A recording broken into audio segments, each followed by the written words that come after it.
समृद्धी महामार्गासाठी अतिरिक्त जमीन अधिग्रहणाला शेतकऱ्यांचा तीव्र विरोध. अधिग्रहणाचे काम उकडले. समृद्धी महामार्गाविरोधात बाधित शेतकऱ्यांनी आंदोलन तीव्र. शक्तिपीठ महामार्गानंतर आता समृद्धी महामार्गाच्या विस्तारीकरणालाही शेतकऱ्यांचा तीव्र विरोध सुरू झाला आहे. नांदेड तालुक्यातील समृद्धी महामार्गालगत 12 गावातील बाधित शेतकऱ्यांनी अतिरिक्त जमीन अधिग्रहणाला ठाम विरोध दर्शवला आहे. सरकारने यापुढे घेतलेल्या जमिनीच्या बाजारभावानुसार मोबदला अद्याप मिळाला नसल्याचा आरोप करत संतप्त शेतकऱ्यांनी अधिग्रहणासाठी लावलेले खांब उखडून टाकले. आज बाबुळगाव फाटा येथे झालेल्या बैठकीत तुपा, काकांडी, बाबुळगाव, गुंडेगाव, पांगरी, विष्णुपुरी आदी गावातील शेतकरी मोठ्या संख्येने सहभागी झाले होते. बैठकीत सर्व्हिस रोड, इंटरचेंज आणि इतर कामासाठी अतिरिक्त जमीन संपादनासाठी विरोध करण्याचा निर्णय घेण्यात आला. तसेच प्रलंबित मागण्या पूर्ण होईपर्यंत टप्प्याटप्प्याने तीव्र आंदोलन छेडण्याचे ठरवण्यात आले आहे. त्यातच एक भाग म्हणून येत्या 18 जून रोजी तुपा येथे नांदेड हैदराबाद महामार्गावर रास्ता रोको आंदोलन करण्यात येणार असल्याची माहिती शेतकरी कृती समितीचे अध्यक्ष दासराव हंबर्डे यांनी दिली. जालना नांदेड समृद्धी महामार्गातील हे 12 गावातील बाधित शेतकरी आहेत. त्यातल्या त्यात या 6 गावातील जे महानगरपालिकेला लागून इथून महानगरपालिका जवळपास 200 फुटावरती आहे. तिकडे शहर आहे, त्या ठिकाणी 1 कोटी रुपये भाव आहे, नाही तर 12 लाख रुपये प्रति हेक्टरी आहे.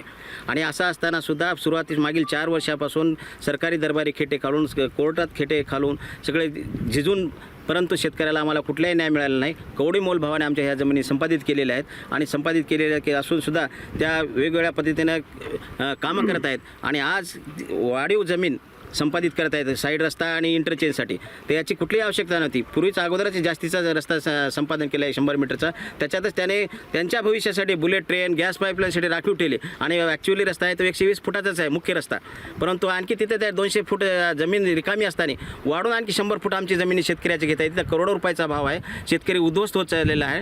म्हणून आणि इंटरचेंजच्या नावाखाली त्या ठिकाणी वेगवेगळ्या त्यांच्या आयटमसाठी ते जमिनी संपादित करत आहेत. म्हणून इंटरचेंजला जमीन कमी लागते. सर्व्हिस रोड या पूर्वीच्या रस्त्यामध्ये करावे. आणि असं असताना शासन आमचं कुठलं नाही ऐकता 30 तारखेला नोटिफिकेशन काढलं. त्याच्यानंतर आम्ही त्याच्या हरकती 1 तारखेला त्यांना मोजणी काढली. आम्ही विरोध केल्यानंतर बेकायदेशीर आल्यानंतर पुन्हा कलेक्टरने सांगितले की बाबा आम्ही तुमच्या हरकती काय असतील ते आम्ही हरकती घ्या. त्याचा निकाल न लागता रातोरात येऊन चोर प्रकाराने येऊन आमच्या जमिनीच्या शेतामध्ये या ठिकाणी ते दगड रवत आहेत, संपादित करत आहेत. म्हणून आमचा सगळ्या शेतकऱ्याचा विरोध आहे. इथून पुढे आम्ही शेतकरी इंटरचेंजसाठी आणि या साईड रस्त्यासाठी त्यांना शेतात पाऊल ठेवू देणार नाही. शासनाने याची दखल घ्यावी.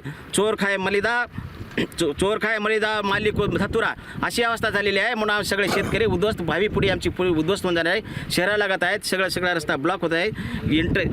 रिंग रोडच्या आतमध्ये हा रस्ता आहे. एक तर अतिशय चुकीच्या पद्धतीने याचं डिमार्केशन झालेलं आहे. आणि त्याच्यामुळे हे सगळं शहर, हे गावं सगळे बंद होऊन चाललेले आहेत. त्याच्यामुळे मला शासनाला विनंती आहे की आता इथून पुढे आमच्या जमिनी संपादित आहे त्याच्यामध्ये तुम्ही रस्ता करा. आणि आमच्या पुढच्या मागच्या मागण्या आहेत तुम्ही मान्य केल्या नाहीत आतापर्यंत कुठल्या बी. त्याच्यामुळं आम्ही शेतकऱ्यांचा कडाडून विरोध आहे. या ठिकाणी संयुक्त मोजणी आम्ही होऊ देणार नाही. आलं तर त्याला बदलून काढून त्याचे काय विल्हेवाट लावायची सगळे शेतकरी आता करो अथवा मरो हा आमचा नारा आहे शेवटचा. त्याच्यामुळे आम्ही 3 ठिकाणी या वेगवेगळे आंदोलन करणार आहोत. तुप्या ठिकाणी, बाबुळगाव फाटा आणि विष्णुपुरी विद्यापीठासमोर. आणि त्याच्यानंतर आमचं आमरण उपोषण चालू राहील. वेगवेगळ्या पद्धतीचं उपोषण चालू राहतं. आंदोलन चालू आणि रस्ता साईडवरती रस्ता रोकोसुद्धा चालू राहील. आणि याच्या व्यतिरिक्त जर कोणी सरकार दबाव टाकून पोलीस हे करून आमच्या मोजण्या करत असतील तर आम्ही या जमिनीमध्ये भूसुरुंग पडू, आम्ही मरू किंवा सरकार मरल, हे आम्ही आज शेवटचा निर्वाळीचा इशारा देत आहोत तुम्हाला. आज जालना समृद्धी महामार्गाच्या 12 गावच्या बाधित शेतकऱ्यांची आज इथं एक मीटिंग झालेली आहे. आणि हा जो 333 फुटाचा जो पूर्वीचा रस्ता अक्वायर केलेला होता तो सोडून दुसरी वाढीव 50-50 फुटाची दोन्ही साईडने जमीन शेतकऱ्यांची घेण्याचा प्रयत्न या MSRDCच्या माध्यमातून होत आहे. तर याला आमचा सगळ्या शेतकऱ्यांचा तीव्र विरोध आहे. आणि आम्ही काही जरी झालं तर ही वाढीवची जमीन त्यांना देणार नाही. आणि त्यांनी जो पूर्वीचं अक्वायर केलेली जमीन आहे त्यामधूनच त्यांनी सर्व्हिस रोड आणि त्यांचे जे काही प्रस्तावित असेल तो मार्ग करावा. आणि शेतकरी यापुढं त्यांना तीव्र विरोध केल्याशिवाय सोडणार नाही.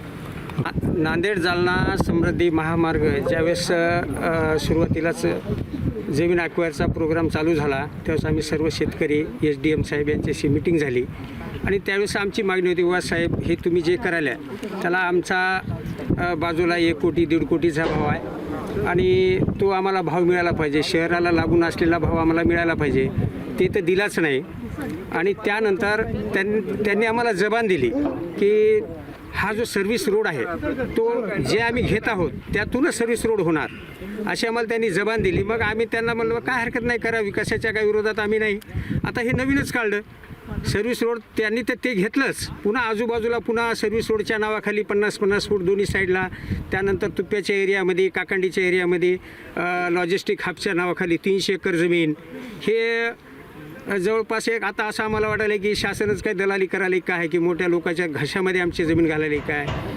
आज 1988ला तुप्याची 150 एकर जमीन मोदी टायर कॉडसाठी दिली होती.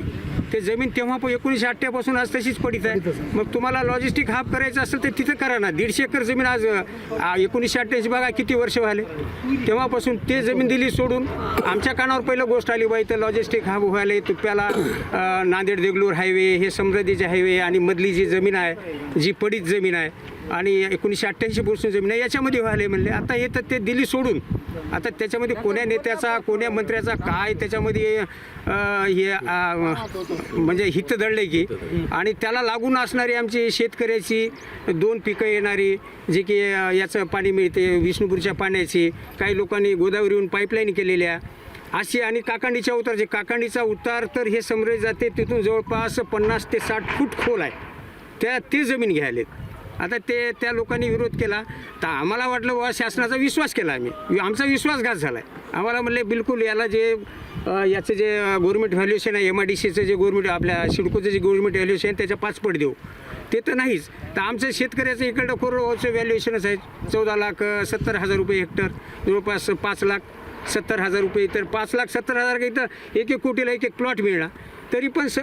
तरी पण शेतकरी एक मोठेपणा.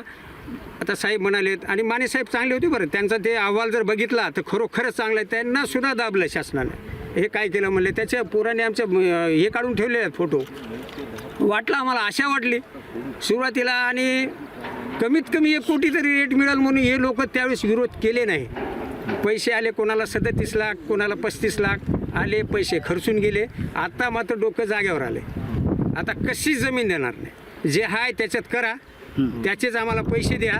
आणि इकडे याचा प्रयत्न केला. आता बकड घरी 2-2, 4-4, 1-1 मेलं तर काही हरकत नाही. Very good. इलाजच नाही ना एक लेकरं इथं देणार याच्यात वाद नाही. त्यांनी आता शहाणपणाच करून आता यावेळेस पहिलं सुद्धा असं झालं तुप्याची बाबुळगाव तुप्पा काकांडी आणि याची गोपाळचवडीची 600 हेक्टर जमीन याच्यासाठी वाढीव MIDCच्या नावाखाली सगळे दलालमध्ये घुसले होते. त्यावेळेस शेतकऱ्यांनी विरोध केला, ती सुटली.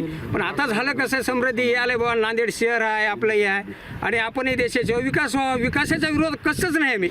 पण हे जे काही लफडा करायले दलाली करायले, सरळ माझा आरोप आहे की हे शासन दलाली करायले.